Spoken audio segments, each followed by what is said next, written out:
Naam. Katika pilika zetu hapa msibani, katika matukio ya namna mbalimbali, tunaye amiri wa wahadhiri mkoa wa Morogoro, Sheikh Hamis Rajabu Dibagula.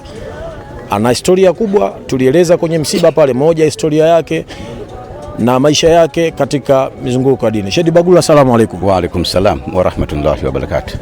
Hawa watu wote tuko makaburini kwa ajili ya msiba wa ndugu yetu muhadhiri mwenzetu Sheikh Hassan Hussein Msungi. Unamzungumziaje Sheikh Msungi? Sheikh Hassan Msungi miongoni mwa wahadhiri wangu, lakini pia ni katibu mwenezi wa taasisi yetu hii ya Al-Maldi Islamic Center, na ni miongoni mwa watu muhimu sana katika taasisi yetu, lakini hatuna cha kufanya kwa sababu alipangalo Mola hakuna wa kulipangua, na Mungu amejalia kwamba safari yake ndio imefika mwisho.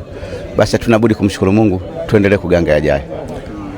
Sheikh Hassan Msungi, maisha yake ya kihadhiri, ametumikia miaka mingapi mpaka umauti unamkuta? Huyu bwana kiukweli, toka wakiwa mdogo tuko sisi darasani, yeye alikuwa miongoni mwa watu ambao wapo pale darasani, na mara baada ya kupata makamo basi naye akawa katika kazi hii, lakini ana miaka mingi, kwa sababu hapa Morogoro tupo darasani tokea mwaka 96 na kazi tukaanza 2009, na yeye baada ya kupata nguvu miaka 2004 2005 akawa na yuko kwenye kazi hii pamoja na mdogo wake Ali Msungi. Sheikh Dibagula, tamko lako kama amiri wa wahadhiri juu ya tukio hili, kwa sababu umeondokewa na mhadhiri wako na kiungo muhimu katika taasisi, wewe kama amiri unalizungumziaje tukio hili?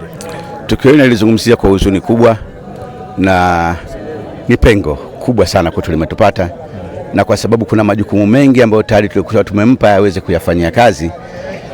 Kiukweli tunashindwa namna gani ya kuweza kufanya, kuangalia namna gani tuweza tukaziba pengo lake, kwa sababu kuna majukumu mengi ambayo tumempa aweze kuyafanya, na mengine kashaanza kuyafanya kabla hajamaliza ndio umauti umemkuta.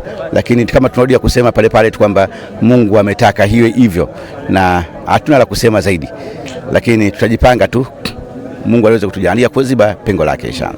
Na mpenzi mtazamaji, kwamba Mungu ametia kadari yake, hakuna namna na pengo hili Allah akitaka litazibika kwa namna gani? Vile ambavyo Mungu mwenyewe atakavyotaka. Lakini tukumbuke ya kwamba ni msiba na tukio kubwa katika kata ya Mwembe Songo na Morogoro kwa jumla. Endelea kutazama chaneli yetu na tutakuletea kila aina ya tukio linalojiri katika msiba huu. Asante.